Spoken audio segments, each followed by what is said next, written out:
Good morning sa ating lahat mga kaibigan.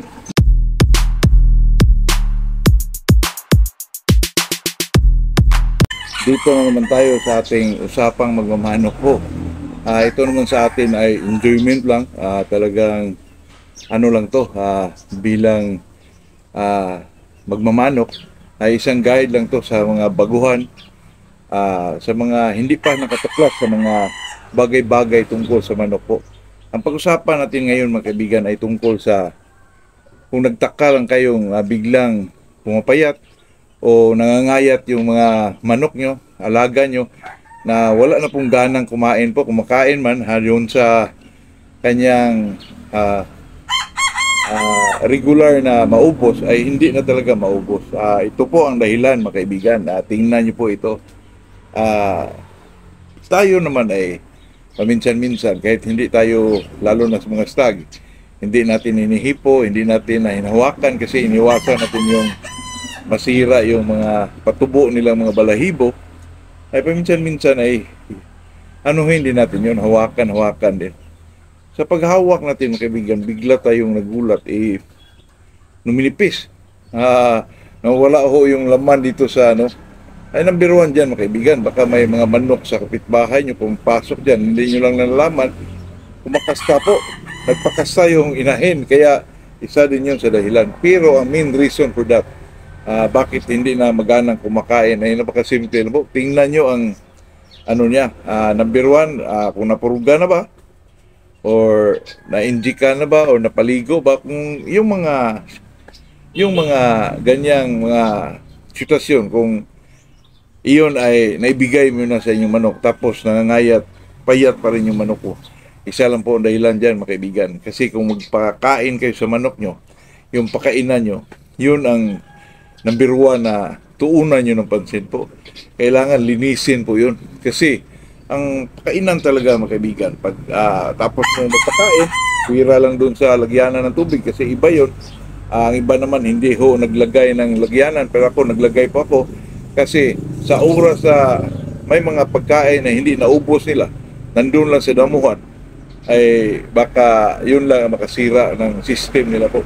Katulad ho nito mga kaibigan, itong pot na to po, tingnan niyo po ang may mga natira-tira pang mga parang pulbos po. Kung sa katagalan ay hindi nyo lang, baliwalain nyo lang yan, kumakapal po yun mga kaibigan, kumakapal. Tapos mapasukan po yan ng moisture, yun na. Doon na mag-mold yan, makain nila, doon na masira ang system nila po. Pagkain nila dyan, hindi na sila maganang kumakain, pumapasok na sa ilalim ng kanilang katawan, kasi minsan ay pagpakain tayo ay kailangan talaga na maubos nila. Bigyan mo lang ng yung talaga maubos, tapos punan mo ng kunti para talaga maintain yung pagkain nila na maubos nila araw-araw po. Kaya itong mga pakainang ito, kailangan linisin mo yan. Kasi ito minsan ang dahilan kung bakit yung mga manok natin ay magtaka ka, ay pumayat, nangangayat, medyo matamlay kasi nakakain na yan ng katulad ito. Pag kumapal ito, pasukan ng moisture yan, siyempre mag-mold yan. Tapos tutukain nila, minsan kasi pag nahalanganin sa pagkain, mga kunting mga dito ay kakainin nila po. Doon, kung pasok sa sistema nila yun na ang magbara kasi may bakterya na yun. Ayun, doon na yung pumapasok yung hindi sila matunawan, matamlay sila, namumutla sila, doon napapasok mga kaibigan. Kaya ang inyong gawin po, napaka-importante po, kung gumagamit kayo ng pakainan ay talagang malinis yung linisin talaga. Kasi pag hindi yan malinis, yan din ang makasira ng ating mga alagang manok po. Yan, simple lang po ang sinishare natin sa araw na to. Ito'y experience natin. Pagkatapos naman kung anuhan sila nito mga kaibigan, mapasukan sila, masira yung mga system nila sa ay napakasimple lang po. Anuhin nyo lang, bigyan nyo lang ng itong Tito is 500 lang po. Kung hindi sila nagkasipon, yung ganyang klase lang, Tito is 500 lang. Hindi mo pakainin sa hapon, bigyan mong Tito is 500 sa kinabukasan, Yun lang po. Tapos ipaliguan nyo. Yun lang. Ikulong nyo yan. Kainin lang ng kanin na nilagyan ng tubig na mainit. Tapos i-drain mo. Yun ang pagkain sa kanila. Tapos steady po yung Tito's 500. Makarecover yan kaibigan. 2 days siguro. Balik na naman sa cord ulit. Pero iwasan na po yung linisin talaga yung pagkainan ng ating mga alagang manok po para naman safe sila sa araw-araw nilang naka-cord sila dyan sa talian po. Number 1 na tip ito, ito na may napag-usapan na natin itong tungkol sa pagkainan. Ang tubig din natin mga kaibigan kung sakaling wala kayong ginagawa, 3 times a day pwede yun palitan po kasi ito naman tubig.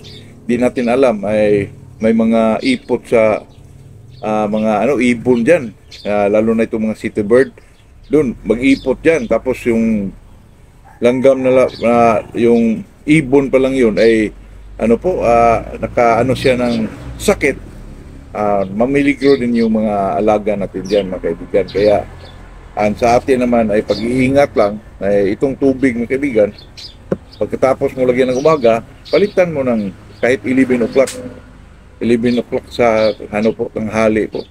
Saka sa hapon man, palitan mo yan ng mga 3 o'clock para palaging presko yung iniinom nila po. At saka itong napakagandang tip mga kaibigan na pag ang manok po ay hindi maganang kumain, iwasan nyo na pong kunan ng pipita po kasi yun sa manok, nakaka-stress yun. Kung ang pipita naman ay protection yan sa dila ng manok para kung may mga matigas o medyo na bagay, matulis na bagay, ay protection yun. Kaya sa sinauna, pwede natin gawin yun kasi yun naman talaga ang mga nakita natin sa mga medyo may edad na rin mga sabungiro. Pero ngayon, iba na po. Biruin mo mga kaibigan, pag pinunan mo ng pipita ang manok, dumudugo yan, na masaktan po ang alaga, kawawa po. Kaya yung pipita, pabayaan na lang yun.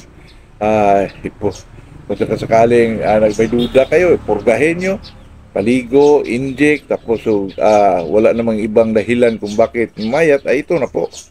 Tingnan nyo po yung mga kainan nila at saka itong importanteng tips, itong sa gabi, itong tubig nila ay talagang itapon mo yan kasi di mo alam ang palaka dyan mag-swimming sa gabi yan mga kaibigan, totoo yan. Kaya iwasan din natin na baka makainom ng ihi ng palaka ang ating mga alaga po, magkasakit, baka naman dyan, Paul Kulira. Yan lang po, yan lang ang maibigay nating tips sa araw na to. Good morning sa ating lahat po.